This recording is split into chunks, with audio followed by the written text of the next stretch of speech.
Някъде, където небето се усмихва всяка вечер и звездите танцуват върху облачните възглавки, живееше едно момиченце на име Луна. Тя не беше като всички останали деца. Луна беше родена в малко селце, сгушено в прегръдката на планината, където хората вярваха в магии, шепнещи дървета и говорещи животни. Луна имаше големи, любопитни очи и винаги ходеше боса, дори през зимата, защото твърдеше, че земята й разказва истории. Всяка вечер, преди да заспи, тя излизаше в градината и гледаше звездите, говорейки им тихичко, все едно са нейни приятелки.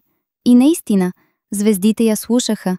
Една такава вечер, докато тя седеше на една гладка, топла скала и наблюдаваше как падаща звезда оставя дълга златна диря по небето, нещо странно се случи.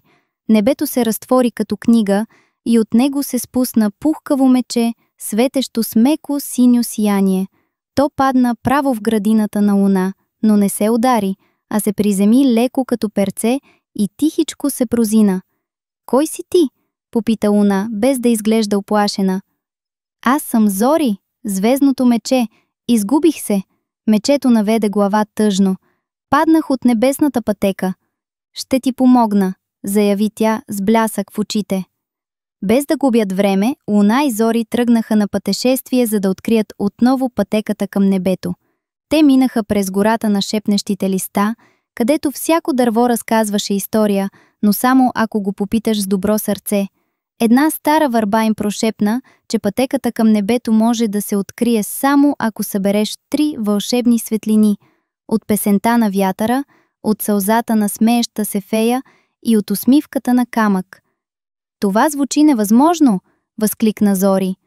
„Нищо не е невъзможно, когато сърцето е будно“, усмихна се Луна. И така те тръгнаха към хълмовете на вятъра, където вятърът свири като флейта. Но за да чуят песента му, трябваше да станат леки като въздух.